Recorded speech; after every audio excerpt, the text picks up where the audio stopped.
A relationship is something that requires constant work. Doc, I just feel like sometimes he's not even trying anymore. Seriously, he's clingy, he's terrified of being by himself. Given all these strong feelings, why don't you hold hands?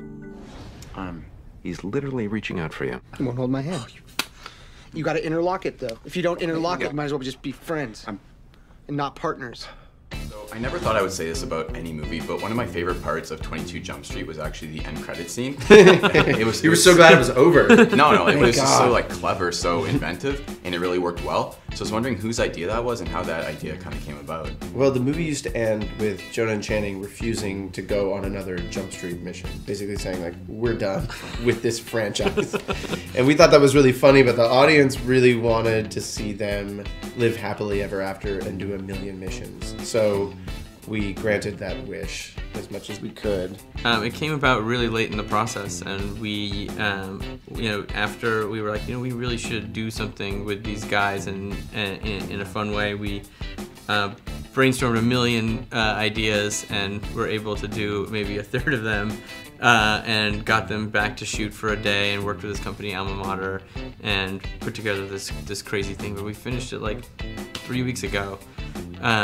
And it's crazy that it all came together. I think this is as good a time as any to announce there are going to be 22 sequels shot back to back. Yeah, to 22 Jump Until Street. we're all 80 years old. Yes, that's an exclusive. So tell me a bit about why you chose to return to direct 22 Jump Street, because you're not doing the Lego movie sequel, which I think surprised a lot of people. So what was it about Janko and Schmidt and these characters in this universe that made you want to come back?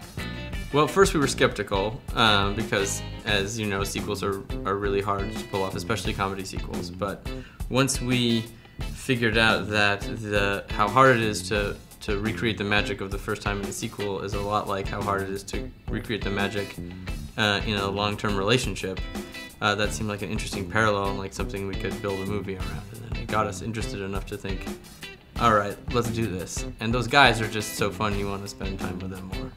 So you said comedy sequels are hard to do. So just touching on that, with 21 Jump Street, that was a movie that kind of came out of nowhere, surprised everybody. People weren't expecting it to be as good as it really was. So I think that really set the bar even higher than usual for this sequel. So can you talk a bit about what was the hardest part about making 22 Jump Street, just in terms of meeting expectations and keeping it fresh and inventive? Right, you'd think it would give you cover, to be riskier, but it actually makes you more nervous because people are expecting a lot of you. And for this, it just really meant that the more we could make the sequel rhyme with having a sequel to a relationship, the more sense it made to us.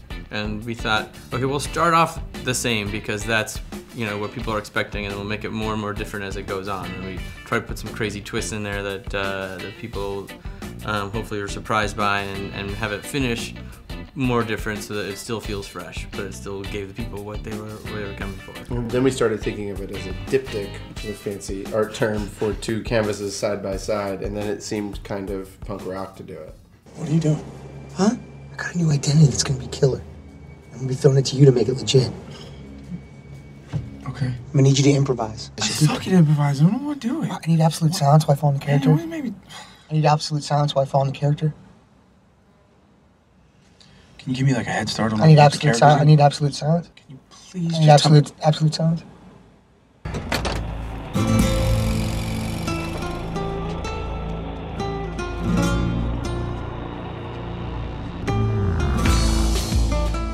Being serious right now. Okay, so great movie, guys. Really funny, really enjoyable. And I was just speaking to Phil and Chris, and they told me they hope to keep making 21 Jump Street sequels till they're 80. How do you guys feel about that? That's great. I think we would like to do it when we're 80, not till we're 80. So could we see Janko and Schmidt in a retirement home one day? That would be great. I think we should do grumpy old Jump Street. Yeah, because then I wouldn't have to like fall out of buildings and stuff. Like I could just like sit and play like extreme chess or something. Or you'd be like, I can still do it. I still got it. And then break my hip and then do the whole thing in a body cast. So part of the reason these movies work so well is just the great chemistry. You two have the natural chemistry, but you're also friends in real life. So can you talk a bit about your real life bromance and maybe what the most romantic thing you've ever done off camera would be? I can't say that I used the B word, but we're really good friends, and I don't know, man. I'll be there for this guy, anything. Truly, I mean, like I I just love him. And Jonah, you feel the same way? Same here. I'd do anything for him. Anytime. And this is your That's third. way less passionate than mine. Just to let you know. I did not Because feel the it's true. enthusiasm. You don't have to, you know. You don't have to show me to know it's there.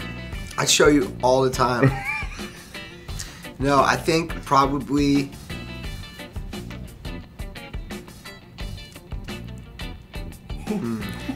Should we move on? No, I think you know, Chan is someone who is a true friend to anyone he lets that close to him. That was heartfelt. It's nice. It's true. That's better on the second camera. Yeah. So this is your third time working out with Phil and Chris. Obviously you enjoy working with them. Can you talk about the benefits of having 2 directors on set rather than just one, and why you like working with them so much? I feel like technically this was only the second time working with them, because on Lego we literally went in for less than an hour and like made fun of each other, like just like through a glass, like plexiglass thing for sound, and that was about all the Lego experience that we had. It was so fun though. Yeah, it's super fun. But they're just great. I mean, like I don't know. I can't remember if I just worked with the Wachowskis, which are with their brother and sister, and so they've been together like their whole entire lives, and you can understand why they are so on the same page. I don't know how Phil and Chris are on such a. They're longtime friends too, right? They're longtime friends, but still, like they literally could finish each other's sentences. It's pretty scary, but their humor is really, really uniquely theirs as well. So yeah, they're so talented. Mm-hmm. Spring break, motherfucker. A grenade. You never know. Oh, why are you gonna put it there? Feels right. Orale, vato. Hey, my partner here, he want to see the product. Where'd you find this gringo, man? The fucking Mumford & Sons concert and shit?